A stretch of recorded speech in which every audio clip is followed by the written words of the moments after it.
Locano Quinchemo Tapted na lua chumatu Chambo mole tat peno Ta boy mogling wrong Bring you small word down lava Tong la que pong them plan We want to get brown where that back up is a joy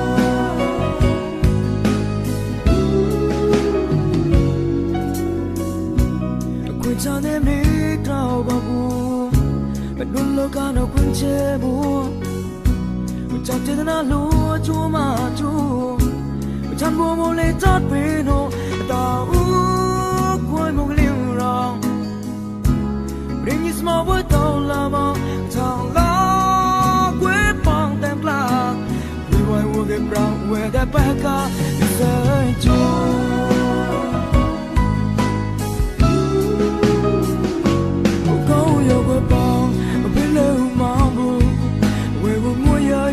Maybe I love chat or claw or toira.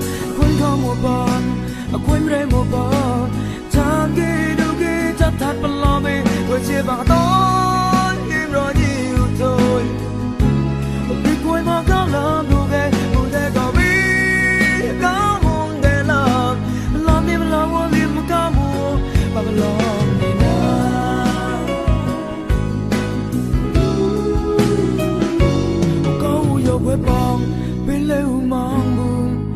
Would more yet, but me when I love chat or claw or toira. A queen come upon a queen rainbow bug.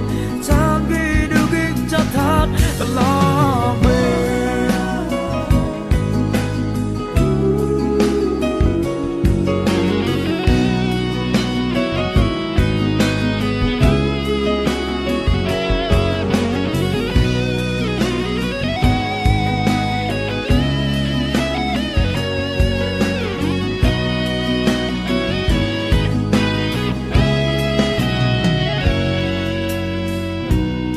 Chane me trao babu Bedun Locano Quinchemo Tapted na lua chumatu Chambo mole tat peno Ta boy mogling wrong Bring you small word down lava Tong la que pong them plan We want to get brown where that back up is a joy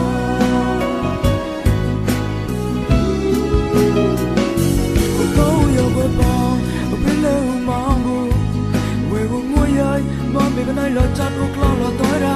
Queen come upon a queen rainbow bug. Tangi do get a tap along me. What's your back?